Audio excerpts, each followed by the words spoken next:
This is the ingredients label in a pack of good old American Doritos. And this is a pack of Doritos sold in Latin America. And they're pretty much the same, except for 3 key ingredients.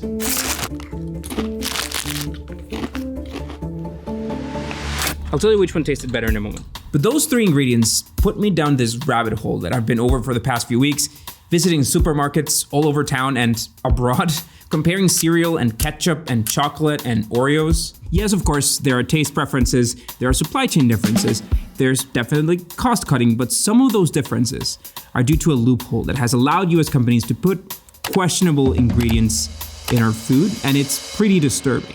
One of the most innocent ingredient changes is the beloved Mexican Coke. The ultra-secret, still secret Coca-Cola recipe was created in Atlanta in the late 19th century, and it made its way to Mexico in the 1920s. But by the 80s, Coca-Cola figured out it was easier and cheaper to just switch to the widely available, government-subsidized, high fructose corn syrup compared to the real cane sugar that was in the original recipe. And if you think about it, Mexican Coke is the original Coke until they started adding high fructose corn syrup to the Mexican Coke as well, but that's another story. Another common ingredient change is in chocolate, like in Cadbury, and the Brits were the first to notice this one. When we describe its flavor as vomitous.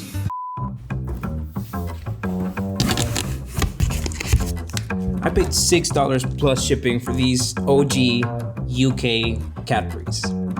Okay, UK version, American version. Let's start with the American. This is how it looks.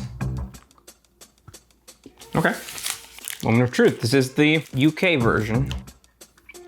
That's crazy, yeah. The US version tastes a lot drier. The taste is slightly different. There's some bitterness to it. The UK version is absolutely creamier. This feels closer to like milk chocolate, that creaminess of milk. So the story here is that Cadbury in the US is made by Hershey's through a licensing deal, but they had to leave out a key ingredient, which is palm oil.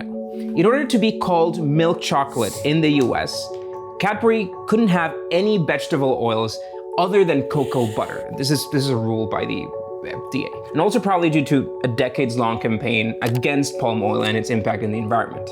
And it's also one of the differences between the bags of Doritos. So the Latin America version uses palm oil, while the US version uses sunflower, canola, and or corn oil. And the mix is very intentionally vague so that they can keep it flexible as the supply chain evolves. But these are all pretty harmless changes, mainly concerning supply chain, taste preferences, and some money savings.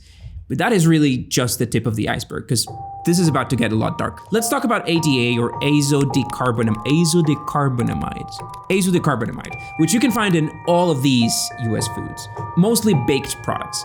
It's FDA approved for use as a whitening agent in cereal flour and as a dough conditioner in bread baking. And it's been banned in the UK and in Europe since 2005. In the US, there was this massive campaign against it, calling it the yoga mat chemical. And yet, the FDA's position on it is still... Based on the science, FDA is not recommending that consumers change their diets because of exposure to ADA-SM. Okay, but why? If there's even a chance that this product is harmful, if other countries have confirmed that these products aren't safe, why do we still get them? No warning label? Nothing? There it is.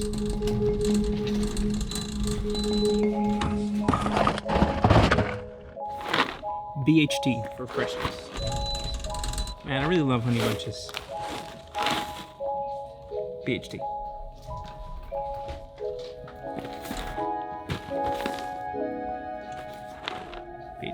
BHT and BHA, which I'm not even gonna try to pronounce, are banned in Europe and in other countries around the world because they've been proven to cause cancer in animals. We started using these components back in the 40s, and what they do is they stop a process called autooxidation that happens in foods that contain oils and fats. So the guys who invented BHT patented it in 1947, and they spent 7 years trying to get the FDA to approve it for use in food, and it finally happened in 1954. And this part is absolutely key to the story, because naturally, if you suddenly choose to put some novel chemical product in people's food, you have to go through some form of approval. But something happened in 1958 that would change everything, something called the Food Additives Amendment of 1958. The main motivation behind this bill was summarized in the Delaney Clause, which said that no additive shall be deemed to be safe if it is found to induce cancer when ingested by man or animal. At the time, there was growing concern that stuff people were putting in our food was harmful, so the idea of this amendment was to force food manufacturers to ensure food safety, Very logical. So after this rule came into effect, manufacturers had two choices. A, they could go through the approval process to get their product certified and approved by the FDA before it hit the shelves. Or B, GRAS, stick to this list of pre-approved ingredients that were generally recognized as safe at the time. GRAS was a simple way for companies to get product to market and for the government to avoid worrying about it. Some ingredients originally slipped by this list, like hydrogenated oils or cyclamate. They were later removed from the list in the coming years. And that's why BHA and BHT are still in our food. The FDA says that they're GRAS and nobody has bothered to change it even after overwhelming evidence of their dangers. But what if you wanted to produce something that had a new ingredient that wasn't on the list? As you'd expect, the FDA would need to approve each ingredient separately, but some ingredients like canola oil were becoming regular additives to many different foods. It was just inefficient to have to go through approval every single time. So in the 1970s, the FDA introduced a process to allow companies to sponsor new GRAS ingredients for the list. And if the FDA reviewed and approved the ingredient, it'd make it to the list and it'd save everyone the trouble of getting new approvals. This was still a long process that could take years, but you only had to do it once. Stuff like cocoa butter substitutes or whey, which weren't part of the original GRAS list, got included this way. And this is fine, because this is the way things should work. But in 1997, a new piece of legislation, the GRAS notification program, opened an incredibly dangerous legal loophole on this. If a company wants to bring a new product to the market, they have two choices now. They can do the research, ensure that the product is safe, submit it to the FDA so it gets added to the GRAS list, just like before. Or they can do their own research, submit it to a private third-party panel, call the ingredient GRAS, generally recognized as safe, and put it on the market without notifying the FDA at all. I'm not even joking. This is how things work now. Since this loophole was introduced, more than 1,000 ingredients have been added to our food without even telling the FDA. For contrast, only 10 ingredients have chosen to undergo the trouble of getting an actual FDA approval.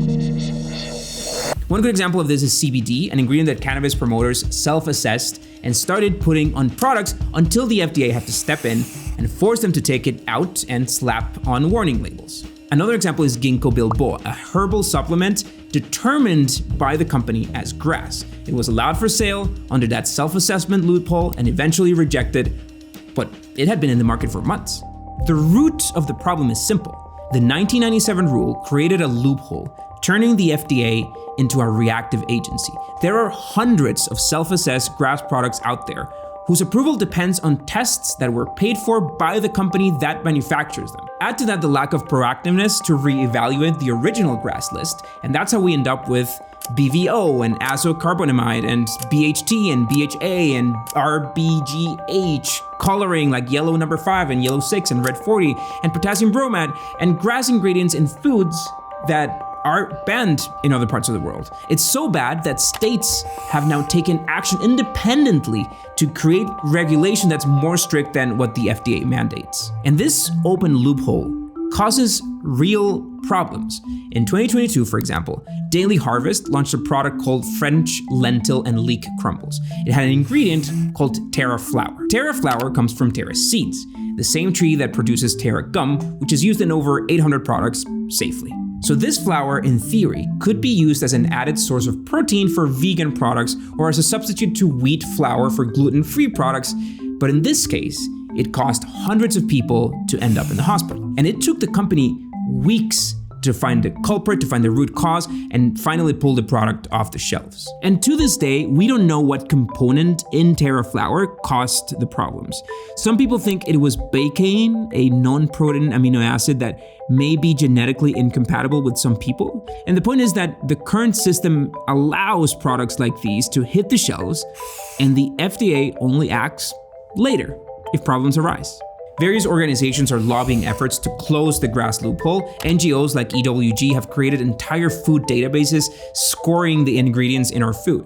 As for the Doritos, I'll say the US version tastes a little better. Both have yellow 5, yellow 6, and red 40, another set of GRAS ingredients that are banned in Europe, and so Europeans don't have these ingredients at all. The other ingredient differences are sodium caseinate and potassium chloride. Sodium caseinate is not considered harmful, and potassium chloride is a harmless salt substitute. It's actually 2 to 4 times more expensive to add potassium chloride instead of just regular salts, and I found no other reason for having that other than helping even just a tiny bit to reduce the amount of sodium in the US version. So yeah, I guess.